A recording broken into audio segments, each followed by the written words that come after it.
नमस्कार, India news देख रहे हैं आप। आपके साथ मैं अभिषेक पांडे और मेरे साथ हमारे इनपुट एडिटर राकेश सिंह जी जुड़े हुए हैं। अब बात करेंगे हम बिहार चुनाव को लेकर। जिस तरीके से हमारे पीछे भी आप वॉल पे देख रहे होंगे बिहार चुनाव को लेकर बात करें, सरगर्मियां बहुत तेज है, राजनीतिक हलचल बहुत तेज हो रखी है और आज 18 जिलों में पहले चरण के लिए मतदान हो रहा है 121 सीटों पर। और इसी समीकरण को लेकर, इस राजनीतिक समीकरण को हम समझेंगे राकेश सर से।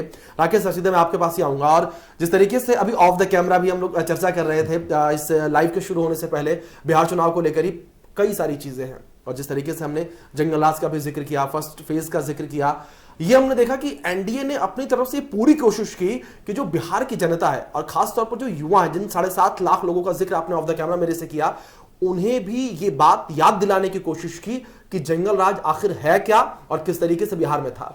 देखिए, दोनों गठबंधन इसलिए कर रहे हैं कि कई इसमें चुनाव लड़ रहे हैं, चाहे ओवैसी हो या जन स्वराज पार्टी हो, लेकिन मुख्य मुकाबला जो है अभिषेक, वो मुकाबला है महागठबंधन वर्सेस एनडीए। बिल्कुल 20 साल का शासन है एनडीए का और नीतीश कुमार मुख्य चेहरा है, वही उन्हीं के नेतृत्व में लगातार ये कहा जा रहा है कि चुनाव लड़ा जा रहा है।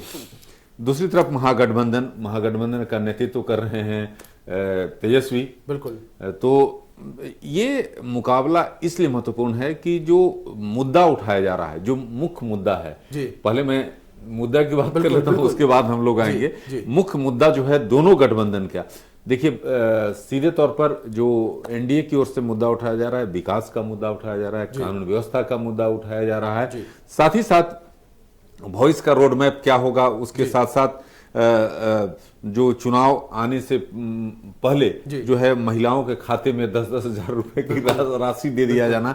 दूसरी तरफ जहां महागठबंधन की बात वो करें, युवा सरकार, नीतीश जो है थक गए हैं, नीतीश भूल जाते हैं तमाम चीजें बात।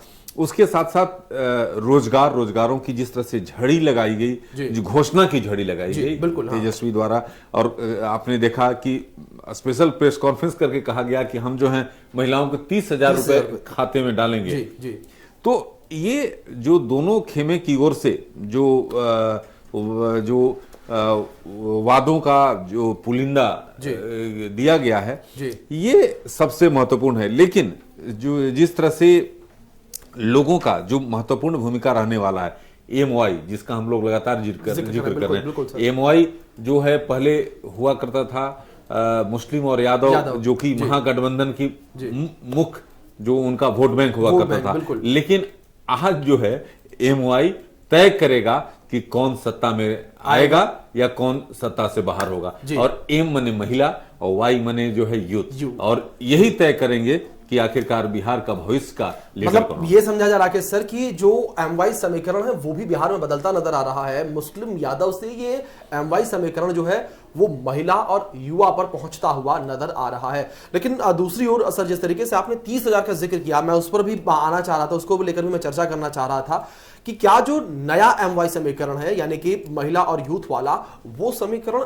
हिलेगा, डगमगाएगा? क्योंकि सर अब जो लड़ाई एक तरीके से देखने को मिल रही है महिलाओं के बीच, वो 10,000 वर्सेस 30,000 की, 10,000 यानी कि जो बीजेपी के द्वारा खाते में ट्रांसफर किए गए, जिसका जिक्र भी आपने किया। और खुद प्रधानमंत्री नरेंद्र मोदी ने एक बड़ा मेगा इवेंट किया था, लाखों की संख्या में महिलाएं उसमें जुड़ी थी और उनके खाते में सीधे एक क्लिक के माध्यम से पैसे पहुंचे थे। देखिए अभिषेक, जो मुकाबला कांटे का है, और कांटे का इसलिए है क्योंकि 20 साल से सत्ता में है, नीतीश चेहरा है, तो दूसरी तरफ तेजस्वी हैं। और जिस बात का आप जिक्र कर रहे हैं कि 30,000 वर्सेस 10,000, ठीक है, लेकिन 10,000 खाते में चला गया और 30,000 वादा किया गया है। और यही याद दिलाया जा रहा है एनडीए के नेताओं द्वारा कि इनका इतिहास देखिए, ये जब सत्ता में आते हैं तो कानून व्यवस्था क्या हालात रहती है। और दूसरी तरफ विकास जिसका बिहार तरसता था, आज बिहार देखिए सड़क सभी जगह जाल बिछा हुआ है, बिजली 24 घंटे है, तमाम तरह के दावे प्रतिदावे किए जा रहे हैं। तो एम और वाई ये तय करेगा। और इसीलिए इस मसले को लेकर तेजस्वी ने आनंद फान में प्रेस कॉन्फ्रेंस किया और कहा कि भैया देखिए, हम इतना देने जा रहे हैं। तो इन्होंने 10,000 दिया, लेकिन हम तो आपको इतना देंगे। अब देखना होगा कि जो महिलाएं हैं वो किसके बात पर एतबार करती हैं। ठीक है, थोड़ा सा आगे बढ़ूंगा मैं सर, और इस बीच प्रधानमंत्री नरेंद्र मोदी का वो बयान मुझे याद आता है जिसमें उन्होंने महागठबंधन के ऊपर बड़ा हमला बोला और उन्होंने ये कहा था कि कनपट्टी पर बंदूक रखकर मुख्यमंत्री का जो पद है वो अपनी तरफ लिया गया। सर, इस बयान को आप किस तरीके से देखते हैं? क्या आपको लगता है कि महागठबंधन के अंदर कांग्रेस की भी मजबूरी है कि मजबूरी में जो सीएम की कुर्सी, सीएम फेस है, वो कांग्रेस को सैक्रिफाइस करना पड़ा? क्योंकि कांग्रेस को भी अब यह पता है कि बिहार के अंदर कांग्रेस इतनी मजबूत नहीं है कि वो अकेले दम पर चुनाव लड़के कुछ इस तरीके की सीटें हासिल कर सके कि वो विपक्ष में भी बैठ जाए। सत्ता बनाने की बात तो बहुत दूर की है। देखिए, प्रधानमंत्री नरेंद्र मोदी अभी भी देश के सबसे बड़े जो हैं फेस हैं, बिल्कुल। और सबसे बड़ा ब्रांड कह सकते हैं कि प्रधानमंत्री नरेंद्र मोदी और एनडीए के पास ऐसा नेता। लेकिन प्रधानमंत्री ने इस मुद्दे को छूकर उन्होंने एक तरह से साफ कर दिया कि जो महागठबंधन में है सब कुछ ठीक ठाक नहीं चल रहा है। उन्होंने जिक्र किया कि देखिए, चुनाव तो 243 पर सीट पर हो रहा है, लेकिन ये उम्मीदवार 250 से ऊपर जी। तो उन्होंने साफ तौर पे कहा कि जो फ्रेंडली फाइट चुनाव में कुछ होता नहीं है। अगर आप या तो गठबंधन में लड़ रहे हो या गठबंधन से बाहर हो, लेकिन यहाँ तो आपस में ही नूरा कुश्ती चल रही है। तो उस बात को जिक्र कर आम जनता को ये दिखाने की उन्होंने कोशिश की कि जिस तरह से गठबंधन एक फेस तेजस्वी के नाम दिया जा रहा है कि भाई हमारे सीएम के उम्मीदवार हैं तेजस्वी, वो अंदर खाने कुछ नहीं है, अंदर खाने नूरा कुश्ती है। और इसी तर्ज पर चाहे एनडीए के नेताओं, चाहे केंद्रीय गृह मंत्री अमित शाह हो, राजनाथ सिंह हो, या तमाम जो नेता हैं, इस बात को लेकर जोर शोर से उठाया जा रहा है। अब जो मसला है, अब देखिए आप पलायन का, रोजगार, जो बेरोजगारी है, इसके द्वारा सीधे तौर पर महागठबंधन की ओर से खासतौर पर तेजस्वी के द्वारा उठाया जा रहा है। राहुल गांधी भी जा रहे हैं, लेकिन राहुल गांधी की जो जिस तरह से जो कांग्रेस के कैंडिडेट सिलेक्शन को लेकर भी कई सवाल खड़े हो रहे हैं। साफ तौर पर आपने देखा कि जो प्रभारी हैं, जो उनके अध्यक्ष हैं, उन पर भी कई सवाल खड़ा हो। तो ये तमाम चीजें जो अंदर चल रहा था वो बाहर आ गया है। अब ये देखना होगा कि जमीन पर महागठबंधन किस तरह से लड़ती है। एक बड़ी उम्मीद जनसुराज पार्टी को जिस तरह से बड़े लावा लश्कर के साथ इस पार्टी का इंट्रोडक्शन कह सकते हैं, पीके ने जो मैदान में उतारा था, लेकिन अभी आज 121 सीटों पर मतदान चल रहा है। लेकिन अभिषेक, ये जानना अपने दर्शकों को जरूरी है कि करीब करीब 1 दर्जन से 1.5 दर्जन ऐसे सीट हैं जहां पर मामला त्रिकोणीय दिख रहा है, नहीं तो आमने सामने का मुकाबला है, मतलब एनडीए वर्सेस महागठबंधन। तो ये अभिषेक, आपको ग्राउंड जीरो की जो स्थिति है यही है कि मुकाबला काफी रोचक है, कांटे का है। अब इसमें एम और वाई वो तय करेंगे कि आखिरकार जो 14 तारीख का किसके सर ताज सजेगा। बिल्कुल बिल्कुल, किसके सर ताज सजेगा ये तो खैर 14 तारीख को ही पता चलेगा। लेकिन इस बीच कई सारे समीकरण बनते नजर आ रहे हैं और उन्हीं समीकरणों को लेकर लगातार जानकारी आप तक हम पहुंचाने की कोशिश भी कर रहे हैं। लेकिन दूसरी ओर सर, जिस तरीके से जनसुराज का आपने जिक्र किया, एनडीए को लेकर बातचीत यहां पर हुई, लेकिन इस बीच अचानक से हमने ये देखा कि जो चुनावी समीकरण है, जो राजनीतिक हवाएं हैं, वो बदलती नजर आई मोकामा की वजह से। मोकामा में जिस तरीके से दुलाचंद यादव की हत्या होती है, उस हत्या के बाद अनंत सिंह, वैसे ही वो पॉपुलर नेता है अपने आप में, उनकी चर्चा हमेशा होती रहती है। उनका जो कह सकते हैं बड़बोलापन या जो उनका बेबाक अंदाज है वो वायरल होता है। हाँ, वायरल होता है और सोशल मीडिया पर लोगों को खूब पसंद आता है, लोग पसंद करते हैं, चटकारे लगा के लोग सुनते हैं, चाहे भले जाने न जाने उनको, अनंत सिंह को, लेकिन आप रील देखिएगा जरूर जो है उनको, तो रुकिएगा वहां पे जी। तो सर, मैं उसी पे आ रहा था कि जिस तरीके से उनकी गिरफ्तारी हुई उस हत्या के मामले में, और अचानक से हमने ये देखा कि जो तमाम हाई प्रोफाइल सीटें थी उनसे भी ज्यादा हाई प्रोफाइल मोकामा हो गई। क्या सर आपको लगता है कि मोकामा की सीट जो बिहार चुनाव है उस पर इंपैक्ट करेगी? देखिए, बिहार चुनाव ये जरूर है कि मोकामा का सीट जो है वो हॉट सीट में आ गया है। भले ही 2 डिप्टी सीएम जो हैं, इनका किस्मत का फैसला आज होगा। साथ ही साथ आप नेता प्रतिपक्ष तेजस्वी यादव, उनके भाई तेज प्रताप यादव, उन सीटों की चर्चा कम हो रही है बनस्पत की, मोकामा की। मोकामा में जिस तरह से जातीय ध्रुवीकरण हुआ है ना अभिषेक, वो, क्योंकि मैं पिछले चुनाव में गया था, मैं बता रहा हूं, 2020 में मैं वहां पर था, मोकामा में टाल एरिया है।